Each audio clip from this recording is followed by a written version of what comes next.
Welcome to our channel. నేను మీ journalist విప్లవశ్రీ. తత్వవేత్తలు ప్రపంచాన్ని పరిపరి విధాలుగా విశ్లేషించారు, వ్యాఖ్యానించారు. కానీ ఇప్పుడు చేయాల్సింది దాన్ని మార్చడమే అంటారు కార్ల్ మార్క్స్. ఆ మహనీయుడు ప్రబోధించిన ప్రకారం ఆ కృషిని ఆ కాలంలోనే ఆచరించిన చదువుల తల్లి సావిత్రిబాయి పూలే త్యాగం, సేవ, క్రమశిక్షణ, పట్టుదలకు మారుపేరుగా నిలిచిన భారతీయ మొట్టమొదటి మహిళా ఉపాధ్యాయుని. శూద్రులు, అస్పృశ్యులు చదివితే నాలుకలు కోయాలి, పాఠాలు వింటే చెవుల్లో సీసం పోయాలి అనే మానసిక చట్టాలను మట్టిలో పాతిపెట్టిన సామాజిక విప్లవమాత మన సావిత్రిబాయి పూలే. మనువాద సిద్ధాంతం ప్రకారం కేవలం బ్రాహ్మణ, క్షత్రియ, వైశ్య వర్ణాలకు మాత్రమే నాడు చదువు ఉంది. ఆ మనువాదుల విషమ షరతులను తన కాలిగోటికి కట్టేసి అనేక అవమానాలను, చీత్కారాలను భరించి చదువు నేర్పిన ధీర వనిత. శూద్రులు విద్య నేర్చుకోవడం సహజమైన హక్కని, అందరూ చదవాలి, అందరూ అసమానతలు లేకుండా బ్రతకాలని పరితపించిన స్ఫూర్తి ప్రదాత.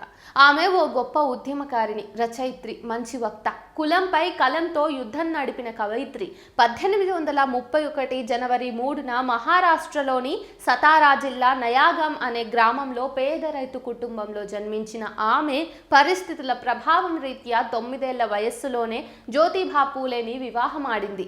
నిరక్షరాస్యురాలైన సావిత్రికి తన భర్తనే మొదటి గురువుగా విద్యాజ్ఞానం నేర్పి సామాజిక ఉద్యమకారిణిగా తీర్చిదిద్దాడు. 1847 నాటికి ఆమె భర్తతో కలిసి శూద్ర కులాల బాలికల కోసం మొట్టమొదటి పాఠశాలను నెలకొల్పారు.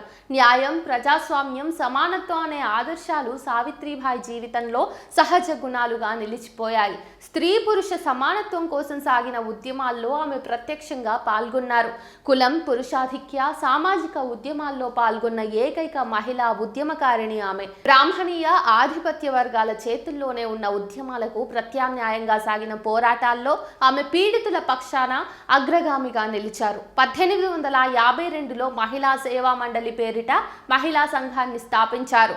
వితంతువుల పట్ల వివక్ష, అక్రమ సంతానం పేరిట శిశువుల హత్యలకు వ్యతిరేకంగా పోరాటాలు నడిపించారు. అనాథ బాలలు, శూద్ర బాలికలందరూ తన బిడ్డలని అక్కున చేర్చుకున్నారు. 1874లో ఒక బ్రాహ్మణ వితంతువుకు పుట్టిన బిడ్డను పూలే దంపతులు దత్తత తీసుకుని యశ్వంత్ అని పేరు పెట్టి పెంచి పెద్ద చేసి డాక్టర్ చదివించారు. 1873లో సత్యశోధక్ సమాజ్ మహిళా విభాగం పేరిట కులాంతర వివాహాలు చేపట్టారు. భార్యను కోల్పోయిన యువకుడిని చేరతీసి తన స్నేహితురాలి బిడ్డతో మాట్లాడి పురోహితులు పైసా ఖర్చు లేకుండా దండలు మార్చి పెండ్లి చేశారు. ఇది దేశ చరిత్రలోనే మొట్టమొదటి ఆదర్శ వివాహం. అదేవిధంగా ఒక పేద వ్యక్తి ఇంట్లో పూలే బాలికల పాఠశాలను ప్రారంభించగా సావిత్రిబాయి తన స్నేహితురాలు ఫాతిమా షేక్తో కలిసి ఆ పాఠశాలను చాలా సమర్థవంతంగా నడిపారు. కానీ బ్రాహ్మణీయ ఆధిపత్య శక్తులు కక్షగట్టి శూద్రులు, అందులో మహిళలు చదవటం అపచారం అంటూ అనేక ఆటంకాలను సృష్టించారు. ఆమె పాఠశాలకు వెళ్లే దారిలో అటకాయించి రాళ్లు విసిరేవారు. వేధింపులకు గురి చేయటమే కాక నానా బూతులు తిట్టేవారు, బురదను చల్లేవారు. అయినప్పటికీ తన లక్ష్యం కోసం ఓ పాత చీర పెట్టుకుని పోయి చదువు నేర్పించారు సావిత్రిబాయి.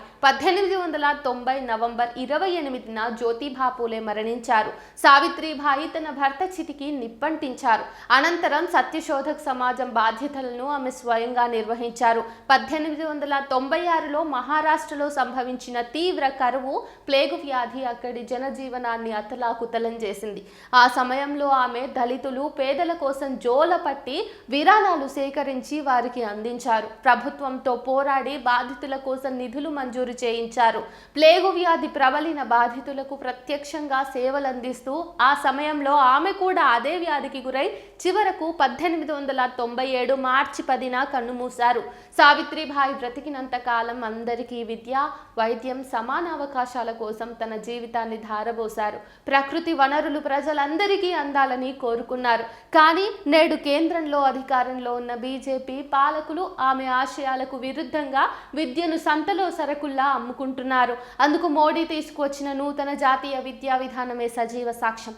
ఎట్లాంటి రిజర్వేషన్లు లేకుండా డబ్బున్న కొందరికి ఉన్నత విద్యను కట్టబెట్టడం, ఇందులో అణగారిన పేదలకు చదువులు అందకుండా చేసేటటువంటి కుట్ర దాగుంది. యూనివర్సిటీలను కూడా ప్రైవేటు పరం చేయడం పాఠ్యాంశ అంశాల్లోనూ మూఢాచారాలను జొప్పించడం, విద్యార్థులపై అశాస్త్రీయ భావజాలాన్ని రుద్దటం శరవేగంగా అమలు చేస్తున్నారు బీజేపీ ప్రభుత్వం. అలాగే దేశ సమైక్యత సమగ్రతలకు భంగం కలిగిస్తూ ప్రజల మధ్య చిచ్చుపెడుతున్నారు. ఆర్థిక సంక్షోభం వల్ల ప్రజల్లో పెరుగుతున్న అసంతృప్తిని ఒక క్రమ పద్ధతిలో పక్కదో పట్టిస్తూ పబ్బం గడుపుతున్నారు. నిరుద్యోగం, ఉపాధి, వ్యవసాయ సంక్షోభం, కార్మికులకు కనీస వేతనాలు, పెద్ద నోట్ల రద్దు, జీఎస్టీ, ఎస్సీ ఎస్టీ సబ్ప్లాన్ చట్టం వంటి అనేక సమస్యల నుండి ప్రజల దృష్టిని మరల్చుతున్నారు.